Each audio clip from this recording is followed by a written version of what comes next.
Alright, I just wanted to give you some dimensions on this. The CG is from the blunt end back to the CG. I'm going to put mine at about 11.5 inches. So if we look here, I've got two CGs marked out here. The first one's 11.5, and then we're going to about 11 7/8 or something like that. So somewhere's in that ballpark. I'm going to start at the front CG. It's better to be a little nose heavy than tail heavy. Okay, and then again, the wingspan from edge to edge is 40 inches.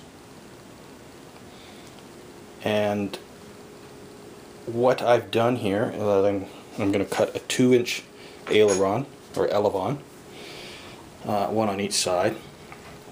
And then this is a 6-inch blunt nose.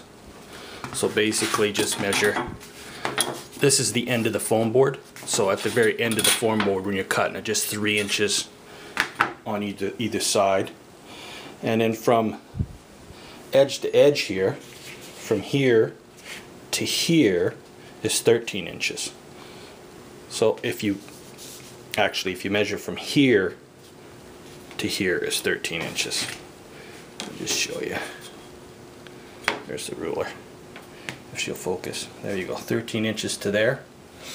And then if you've got this mark already set up 3 inches over on the top edge of the foam board, you just draw a straight line down. And you've got that cut. Same on the other side. 2-inch elevons. Then your next piece, this is where it gets a little tricky. Basically, on the first step of my KF airfoil, I want to go from the CG mark, right there, and I want to go right to the tip of the wing, just where the elevons join. I'm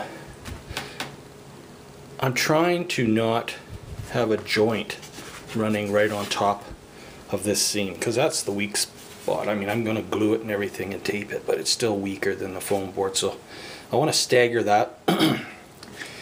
You might get away with not staggering it, you might be just fine, but this is a prototype and I want to make it durable as I can. So that's what I'm going to do. Of course the other side will be exactly the same, and how you want to lay it out is your thing. But that's basically what I've done. This is the next layer here. So of course it lays right on top, and there's that section that I just cut out. It goes to here all the way to the top, and I just cut a little triangle shape to fit in the top of the blunt nose, and then I cut a zigzag shape here, just again so this center section, it's not a duplicate. And again, this will be the CG. I put this triangle shape in here just for a layer of support, again, because we're going to try building this without carbon fiber, which may not work. I don't know. It's just an experiment. When I get it all finished, if it's too flimsy, I may have to put some carbon fiber in it to make it work, but we're going to try it this way for now. Alright.